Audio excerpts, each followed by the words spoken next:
What is happening, everybody? It is Trey here. I'm joined again by my dad, Sean, and today on Reactions to the Classics, we're going to be taking a look at Pink Floyd's classic double album from 1979, The Wall. We've done some Pink Floyd reviews here in the past, really enjoyed them. You can check those reviews out down in the description below, and if this is your first time joining us on the channel, we appreciate it. Here at Reactions to the Classics, we take a look back at some of the most classic albums of all time, do a detailed track-by-track review of them, and just like today, it is the first time we've usually heard the record. So if that sounds like something interesting to you, be sure to hit that big red subscribe button, and if you want to link up with us more, we got our Facebook page and Patreon, links down below. Today, y'all, since this is a double album, there is so much material here. We're going to split this up into two videos. Part one is going to be today. We'll go through the concept, the quick facts, and then do a part of the album. Then we'll have a second video up that finishes the album, gives our scores, and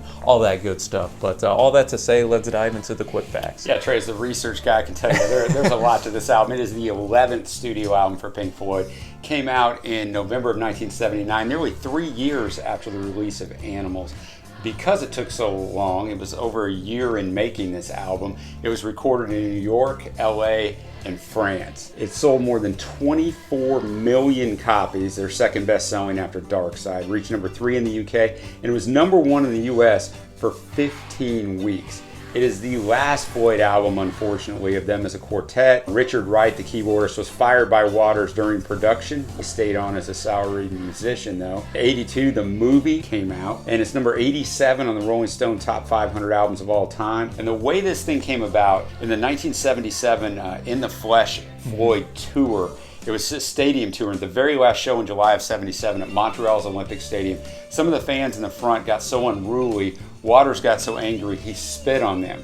And then they went off stage. When they came back for the encore, some of the guys wouldn't even play on the encore. Waters did, but some of them wouldn't. And afterwards, Waters met with a guy he knew, a producer, Bob Ezrin, who's going to end up coming in on this album, and Ezrin's psychiatrist friend, and told him how much he disliked this tour, how he couldn't stand it, people were there for the wrong reasons, and how he thought about just building a wall between the performers and the audience. At this time, Gilmour and Wright were off recording their own solo albums, and Waters was able to come up with the concept of The Wall. It was taken from that spitting incident that you were talking about, and he really started forming it about a guy who was forming up a psychological wall based on authority figures in his life, negative interactions he had, the loss of his father. You had him come up with this idea. He talked with Bob Ezrin, brought it to him, and Ezrin looked at it, trimmed the fat in a sense, and changed it from being so autobiographical to being a composite character who is called Pink. So it all kind of comes full circle. Which had some touches of Sid Barrett in Pink as well. Yeah, exactly. Kind of a Waters-Barrett hybrid. So I thought that was neat how it meshed everything together there, and then the band members come back together. They do a table read of what Waters had come up with. And 40 pages. It's just like a movie. Oh, yeah. And that's kind of what this album is as we get into it, but kind of an interesting to do a table read of the lyrics of an album. Yeah, and everybody was pretty impressed with it. Again, did a little bit of fine tuning, but eventually we got what we have today, and it really is a fantastic way to present this concept of building up a wall and shutting yourself off from the outside world is due to experiences that you've had in your life. Yeah, we're going to do something that we don't normally do. Usually at this point we go into the track-by-track reviews, but we kind of feel like in order to understand The Wall, it's like no album we've ever reviewed. We're going to give the whole entire story as it unfolds in a couple paragraphs here in a couple minutes, and then we'll get into the track-by-track that'll kind of delve it out a little bit more. So basically, we've kind of covered The Wall's a rock opera that explores abandonment and that isolation that Trey just talked about that's symbolized by a wall. The songs create an approximate storyline of events in the life of the protagonist, Pink, who is introduced in the songs In the Flesh and The Thin Ice. The characters we talked about based basically on Sid Barrett as well as Waters, whose father was killed during World War II. Pink's father also dies in the war, which is another brick in the wall, part 1, which is where Pink starts to build that metaphorical wall around himself. He's oppressed by his overprotective mother. We get to that in Mother, the last track on side 1. And tormented at school by abusive teachers. The Happiest Days of Our Lives covers this. All of these traumas become metaphorical, quote, bricks in the wall. We come to the iconic, legendary Another Brick in the Wall, part 2, that really starts to explore that. Pink eventually becomes a rock star. His relationships, as most rock stars are, is marred by infidelity, drug use, and outbursts of violence. He soon marries and is about to complete his wall in empty spaces. While touring in America, he brings a groupie home after learning of his wife's infidelity. Just talking about his failed marriage and going crazy about it, he trashes his room and scares the groupie away in a violent fit of rage, which is covered in one of my turns. And as his marriage crumbles in Don't Leave Me Now, he dismisses everyone he's known as just bricks in the wall, which is the final part of that song, part 3, and finishes building his wall in Goodbye Cruel World, completing his isolation from human contact. That's just disc 1. And that's just, that's just disc 1, but it's a tremendous story, and that's why we felt like we had to tell it this way before we dive into it. And then disc 2 occurs. We start with Hey You. Pink is now hidden behind his wall, severely depressed, and he starts to lose all faith in Vera. And then in order to get him to perform, a doctor medicates him, the really famous song Comfortably Numb. This results in a hallucinatory onstage performance where he believes he's a fascist dictator performing at concerts similar to neo-Nazi rallies when the show must go on. He sets up men on fans he considers unworthy and in the flesh. Upon realizing the horror of what he's done and waiting for the worms, Pink becomes overwhelmed and wishes for everything around him to cease, which we get in the 30-second track Stop. And then showing human emotion, he is tormented with guilt and places himself on trial in the song The Trial. His inner judge ordering him to tear down the wall, opening Pink to the outside world in the final track of Outside the Wall. And the album is neat because it comes full circle with the closing words, Isn't This Where? And then the first words, We Came In, actually start the album, so it's a little bit of a reverse order, but it kind of has that circular motion of the album that can just play on indefinitely. So a neat artistic expression there, and just a lot packed into these 80 minutes. Well, we open this up with In the Flesh, question mark, because we got In the Flesh, just regular song later on, but yes, we do. It starts off with that phrase, We Came In, that I was just talking about, and we have an instrumental section for the first minute plus or so before we really get rocking with the words. There was almost like a heartbeat thing in here as well, which reminded me of Dark Side of the Moon, so I thought that was neat. And we kind of just get introduced here square in Pink's story, where he's already almost like a rock star. He's a rock star, yeah, and he's on stage and he's rocking, but he lets us know that the outward appearance isn't the same as what's going on inside, because in the lyrics he talks about things are much different behind these cold eyes. If the listener wants to know what's really going on with Pink, you'll have to, quote, claw your way through this disguise. It also subtly indicates that Pink's father is killed in a war, with the sound effect of the dive bomber towards the end. I thought this was a very interesting way to start. I had to listen to this album a bunch at first. I didn't quite get it. It's a movie in an album, and I really, really like it now, but it took me a while. This side A, I think, is tremendous. Mm-hmm.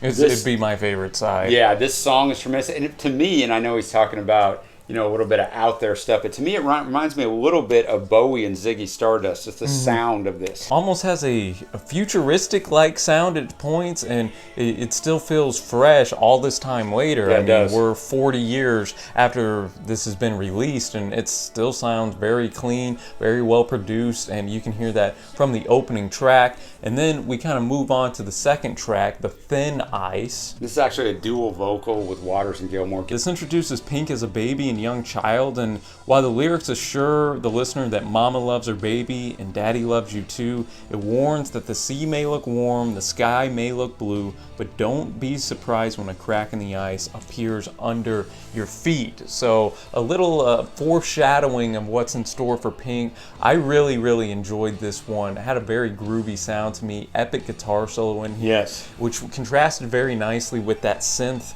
and organ that was in there. So musically, musically, it just very, was very synergistic with each other, even with instruments you might not think always mesh well together. No, I agree. I like this. The first two tracks are banging, and then we get to the first part of Another Brick in the Wall. There's 3 parts to it. Part 2 is the one everybody knows. This one really is simple. Pink is just going to start after his father leaves, is going to start building that metaphorical wall around him. Sounds very similar. Obviously, they have the same music to them as 2 and 3 on here, so I'm not really going to get into it much. That takes us to The Happiest Days of Our Lives, which of course is a sarcastic play on school. Starts out with 24 seconds of the helicopter going, then the school headmaster through the helicopter. You can hear him yelling. It's actually Waters using a reverse echo.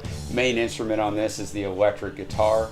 Yeah, and here the teachers are really brutal to the kids. They single out those that are the weakest, essentially, but the kids kind of have a little biting remark back because they know that these teachers are going to go back home to their fat and sociopathic wives. Yes. I thought that was a fantastic line in there, and really just kind of sets the tone and theme for the most famous song, arguably in Pink Floyd's entire catalog. This is the next track.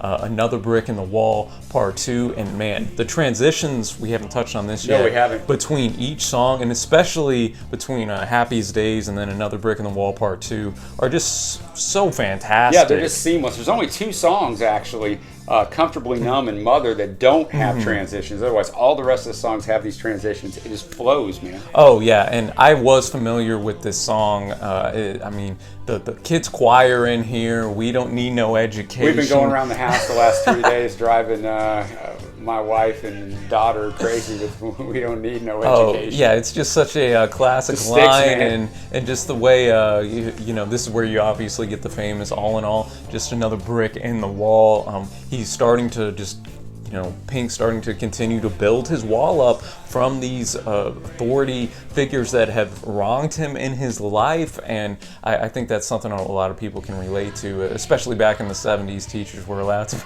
be a little bit more wheels off. Yeah, Trey, do you get the impression that Roger wasn't a big fan of education at the time? I don't think so at all. He definitely has some biting remarks. It ended up being the only #1 single they ever had, so it's iconic, as we talked about, and was very commercially successful. He has that disco beat in there, and it contrasts fantastically with that bluesy guitar that's in there. I mean, one of the best Gilmour guitar solos that I've heard. He actually recorded it all in one take. One take, which is crazy. And we can't leave this song, Trey, without talking about the iconic part that I just mentioned, We Don't Need No Education. To top this thing off, they sent one of the engineers to a local school.